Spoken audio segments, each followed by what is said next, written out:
What's going on, crew? Welcome to another edition of Clinic Growth Secrets. Hey, we're just going to go ahead and get right into it today. For those that listen, you guys know the drill around here. Just a little bit of a rant for myself, for our business, for your business, for everyone who's involved in businesses. What gets in the way of excellent is good enough. Okay, so good enough gets in the way from your business being excellent. And by no means am I immune to this either. Okay. Many times in our business, in our agency, in our relationship with our clients, we have had what I call death by 1,000 cuts.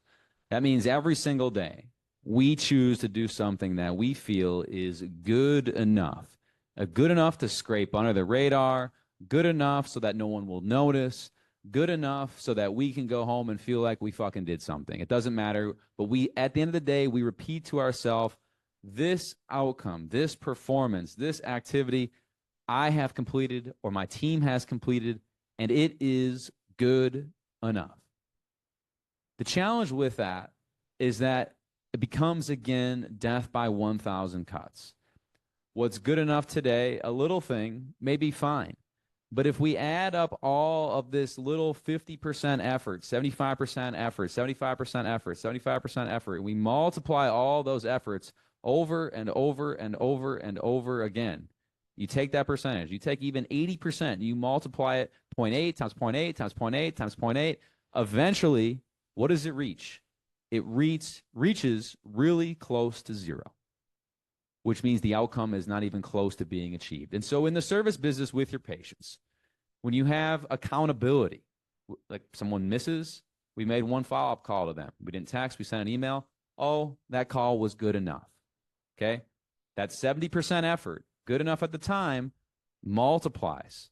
Now, also the next person misses, we call. We don't do anything else. We just call. We're not even good on the phone. We just call. 70%. We did the effort. Okay? But then all of a sudden, we look at the back of the month.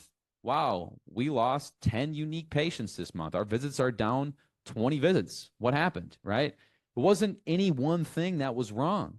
It wasn't like we, cursed at a patient. It wasn't like we were rude to a patient. It wasn't like we didn't respond to a review that was lingering. It was just the daily activities that were done every day to a subpar level that then compounded long enough for it to have an impact on the organization. That is the disease of good enough. That is the disease of good enough, is multiplying all the percentages day after day after day, where then all of a sudden a patient disappears. All of a sudden we're getting bad reviews. All of a sudden people are saying our staff doesn't care. Oh, we used to be different. The experience used to be different. If you're having all that stuff occur and you're starting to notice that your experience is deterring, your client relationships are a little bit further away than they used to, patients are not feeling as connected, a lot of people think it's one thing.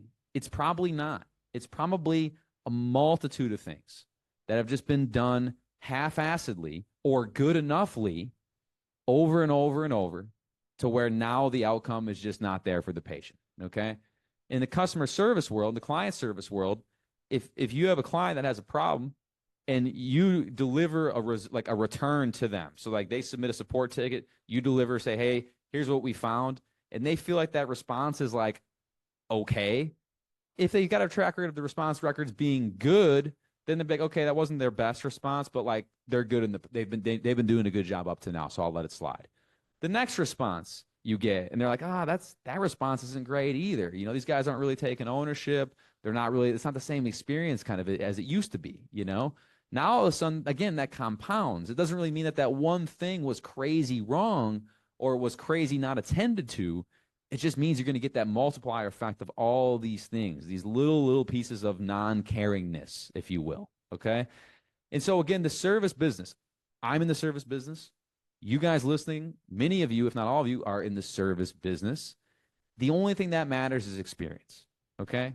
And so if you read about all of entrepreneurship and the history of building businesses, whether it's clinical, outside clinical, service, product, doesn't matter. If you look at the history of the world's biggest businesses, the 5-star experiences, they are obsessive over client experience. They are obsessive over client feedback on their experience.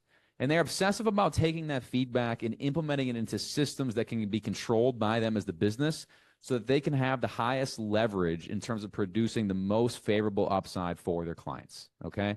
These businesses spend a ruthless amount of time studying their clients. And when they get stuff wrong, they don't just sleep on it. They actually confront it, not only with their team, but with the organization culture as a whole. Okay. And so by you sitting and thinking to yourself, like, if you're listening, like, here's what I want you to think is, what are we doing in our office right now that's just good enough? Because it being just good enough, although you think it's systematized, and although adding some of these like intangible little things, like going the extra mile on that email, going the extra mile on tonality and learning the phone scripts, like all that stuff feels like little stuff, but at scale, the little stuff is the big stuff. Because at scale, what happens is you take a business and you just multiply the little stuff. Instead of one CA, you have two CAs. Instead of one office manager, you have now a clinical director and two office managers that manage different branches, right? So it's just the same things, the same activities being done, just at a larger scale.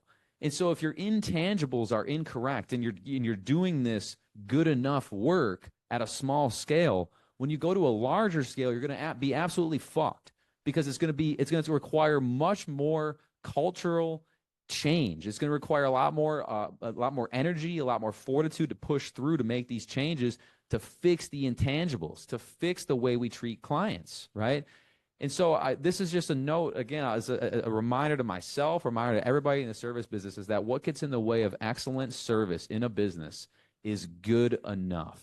So every time we say, oh, that's good enough, and we're all guilty of it, folks, okay? I'm not immune to it either. But every time we say that, we are giving ourselves a get out of jail for free card, when in reality, the good enough is going to put us back in prison if we don't address it long term, okay? And so this is just a quick rant for today, quick show. But if you're trying to scale and you're obsessive over maybe bringing in more patients into your practice, but we're not looking at the fact that our patient churn is way up. Maybe we've added staff and that has increased our turnover. Maybe we're getting complaints from our existing patients, our loyal patients who've been with us forever, but now we're getting complaints about their experience and it's not what it used to be. Those are things that take more seriously than even new patient attraction. Because if you don't have the foundation correct and you can't deliver on the promises that you make, it's never going to have a good business, and you're going to have to spend the rest of your life marketing because you don't have a good product. If you spend your whole life building a great product, you never have to market. Otherwise, you can spend your life building a half-ass product, have to market and sell the rest of your life, okay? So instead of getting in the way of excellence and being good enough, just go all in, okay? Do the boring work. Listen to your phone calls from your team. Do the intangible stuff. You know, make that, if you're a doctor listening, make that call to a patient who's missed one or two visits. You know, send them that text, send them that selfie video. Do the intangible shit, because the intangibles are what matter, because it's what separates you in the service business, because you can choose to get the services anywhere. The question is where is the consumer going to end up? Who are they going to choose to spend money with? And they're not going to choose to spend money with somebody who's just good enough. They're going to choose to spend money with someone who's excellent, because they have the choice and they have the leverage inside the consumer and really entrepreneur or business relationship. The consumer has all the leverage because they have the internet and they have all the choices. So if you want them to choose you, your experience has to be beyond exceptional. And you have to pay attention to the little things outside of giving really good clinical care. The phone scripting, the conversion process, the retention. What are they saying up front? What are they saying when the patients ask the hard questions? You know, how are we giving the office tour? What tone are we using when we ask for the business? What tone are we using when the patient says that they're not feeling any better? How do we combat that? All of that matters. All those little micro interactions you have every single day. Guys, hope you got value from today. As always, share the show if you got value. Again, we're here to be excellent, not just good enough. Anyone who's maybe having a good enough experience in their practice and you think that they deserve more because they are more, send them the show. I know they'll get value from it just as you guys did today. Peace and love, and we'll see you guys in the next one. Cheers.